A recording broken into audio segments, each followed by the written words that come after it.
I'll Do It Later by Jairo Rodriguez.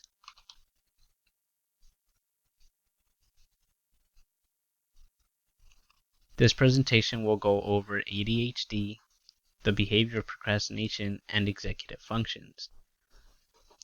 The question I'm asking is, what impacts do symptoms of ADHD have on the behavior of procrastination?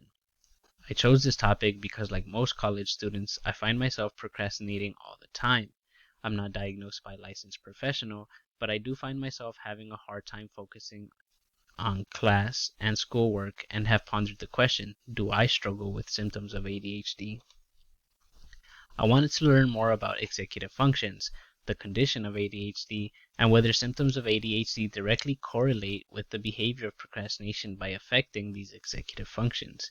I believe this matters because procrastination is something that over 50% of college students experience all the time, and ADHD is a condition with various symptoms that could attribute to this behavior, making it harder for students with these symptoms to perform well in school or life in general.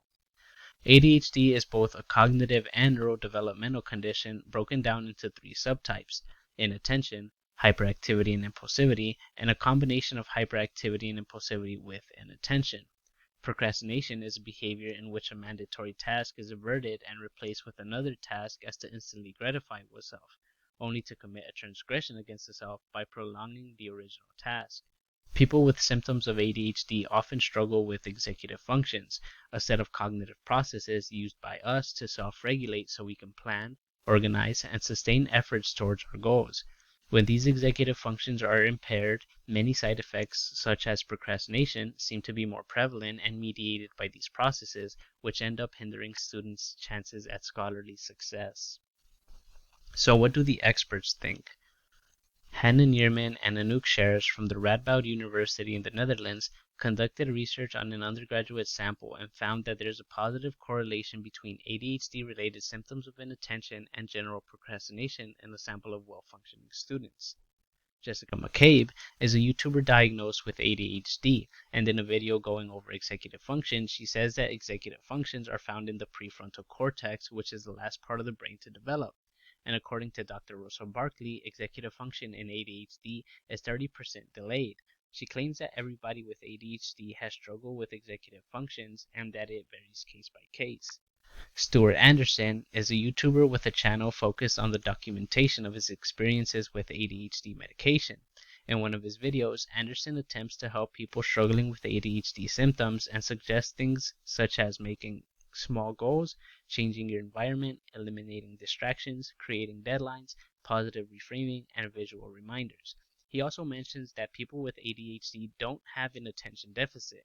It's just that they have a hard time managing that attention towards the right places. Thomas E. Brown, a clinical professor of psychiatry at the Yale University School of Medicine, claims that many adults and children with ADHD have never had problems with behaviors, but do have problems focusing on tasks and using working memory effectively, making ADHD a cognitive disorder, a developmental impairment of executive functions, the self-management system of the brain.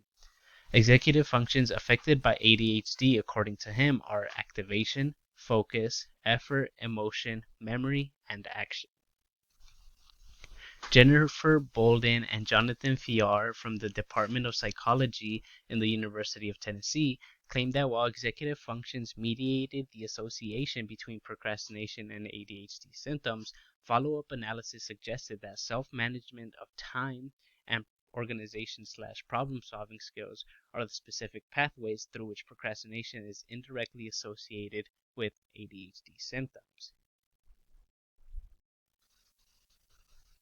For my primary research, I decided to interview the manager of the disability services here at Lone Star, Christopher Visor. Through this interview, I learned that Lone Star College does in fact offer accommodations to students, which include extended time on exams, reduced distraction testing areas, and note-taking services. Mr. Visor says that after a student has self-identified and completed the online application, they could further discuss challenges faced by the students. He recommends an evaluation by a licensed professional, as that would be the only way to benefit from the accommodations. Community in Schools is a program geared towards helping students with this process. He also notes that students will not be charged for eligible accommodations provided by the college. I asked him about the feedback he's received from benefiting students, and he claims that new students are typically happy to receive support at the college level and that the accommodations do in fact work. He finished the interview by saying his departments work closely with faculty and student services to ensure student success. My experiences here at Lone Star College have been limited. During my online classes, I opt not to have my camera on, which promotes more freedom, and by freedom, I mean inattention. I'm tempted to get on my phone as my professor goes on and on about stuff in my government class. I also find that passing that class is easy because of the availability of websites like Quizlet.com. I'm snitching on myself, but I believe teachers should use Respondus lockdown web browsers for exams and make it mandatory to show yourself during online lectures. This forces students to put in the work and learn the material if they want to succeed in class.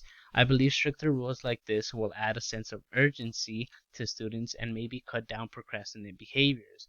As for students struggling with ADHD symptoms, I'd urge them to reach out to the student services and see if you're eligible for accommodations to facilitate your classes.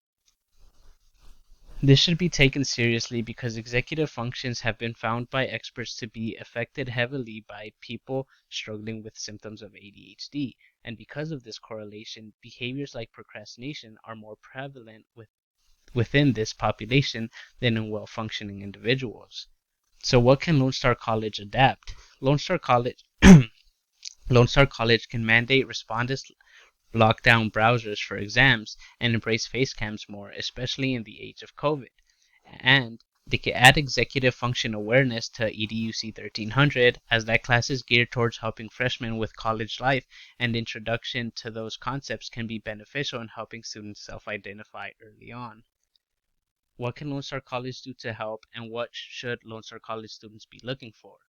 Lone Star College can put together presentations to raise awareness about ADHD and at the same time promote the accommodations offered by the disability services, giving students options. Students should look at their own behaviors and ask themselves whether they struggle with ADHD related symptoms. If they identify themselves as a person in need of help, I'd advise them to reach out to the disability services and discuss their challenges with the staff there. This is my works cited, and thank you.